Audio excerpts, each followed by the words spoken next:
தளபதி விஜய் ஜெயிச்சு தமிழ்நாட்டோட முதலமைச்சர் ஆக போறாருங்கிற சந்தோஷம் ஒரு பக்கம் கொடி கட்டி வந்து பறந்தாலும், மே 7ஆம் தேதி நாளைக்கு அவர் நேரு ஸ்டேடியத்தில் பதவி ஏற்க போகிறது ஒரு பக்கம் வந்து பரபரப்பாக வந்து பேசப்பட்டாலும், இந்த சந்தோஷத்துக்கு இடையில ஒரு சில துக்க நிகழ்வுகள் நடந்திருக்கு. அது ரசிகர்கள் பலரையும், குறிப்பாக சினிமா பிரபலங்கள் பலரையும் சோகத்தில் ஆழ்த்திருக்கு அப்படின்னே வந்து சொல்லலாம். அதில் முதலாவதா நடிகர் ஜீவாவினுடைய அப்பா ஆர்பி சௌத்ரி, அவர் ராஜஸ்தான்ல உதய்பூர்ல வந்து கார்ல போய்கிட்டு இருக்கும்போது ஒரு ஆக்சிடென்ட்ல வந்து இறந்து போயிருக்காரு. இது தமிழ் சினிமா வட்டாரத்துல மிகப்பெரிய சோகத்தையும் அதிர்ச்சி ஏற்படுத்தியிருக்கு அப்படின்னே வந்து சொல்லலாம். அது ஒரு 99 படம் அவருடைய படைப்புல கிட்டத்தட்ட எல்லாருமே வந்து பார்த்தோன்னா சூப்பர் டூப்பர் ஹிட் படமா வந்து கொடுத்த வந்து மனுஷன். அவருடைய இழப்பு தமிழ் சினிமாவுக்கு மிகப்பெரிய பேரிழப்பு அப்படின்னே வந்து சொல்லலாம்.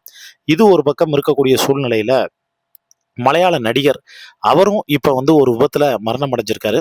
அவர் யாருன்னா 1982ல் பிஜி விஸ்வம்பரன் இயக்கிய இது நங்களுடைய கதா அப்படிங்கிற திரைப்படத்தின் மூலமாக அறிமுகமானவர் தான். அவருடைய பேர் தான் சந்தோஷ் கேசவன் நாயர். வில்லன், கதாநாயகன், நகைச்சுவை நடிகர் உள்ளிட்ட பல்வேறு கதாபாத்திரத்தில் கிட்டத்தட்ட 100க்கும் மேற்பட்ட திரைப்படங்களில் நடிச்சிருக்காரு. இந்த நிலையில் இவர் இன்னைக்கு காலையில் மனைவியோட காரில் வந்து போகும்போது எதிர்பாராத விதமாக ஒரு வேன் மோதி ஆக்சிடெண்ட்டில் மனுஷன் வந்து பார்த்தோன்னா ஸ்பாட் அவுட்டு இறந்து போயிருக்காரு. சந்தோஷ் கேசவன் நாயர் இந்த சம்பவ இடத்துலையே வந்து பார்த்தோன்னா அவருடைய உயிர் வந்து பிரிஞ்சிருக்கு. அவருடைய மனைவி படுகாயமடைஞ்சு மருத்துவமனையில் சிகிச்சை பெற்று வர்றாங்க. இந்த சம்பவம் மலையாள சினிமா திரையுலகில் பெரும் அதிர்ச்சியை ஏற்படுத்தியிருக்கு அப்படின்னே வந்து சொல்லலாம். ஒரு பக்கம் பரபரப்பான அடுத்தடுத்த சம்பவங்கள் நடைபெற்றாலும், இன்னொரு பக்கம் சோகமான சம்பவங்கள் தொடர்ந்து நடைபெற்றுட்டு தான் வந்து வருது. தளபதி விஜய் பயங்கர பிஸியான வந்து பார்த்தோன்னா சூழ்நிலையில் வந்து இருந்தாலும், விஜயை போய் அதாவது ஜீவாவுடைய வீட்டுக்கு நேராக வந்து போய் அவர் வந்து ஆறுதல் வந்து சொல்லியிருக்காரு. ஏன்னா ஜீவாவுடைய அப்பா ஆர்பி சௌத்ரி பூவே உனக்காக படம் அது மூலியமாக தான் வெளியாகி சூப்பர் டூப்பர் ஹிட் ஆச்சு. ஸோ விஜய்க்கு ஒரு மிகப்பெரிய நடிகனா அங்கீகாரம் கிடைச்ச படம் அதுதான்.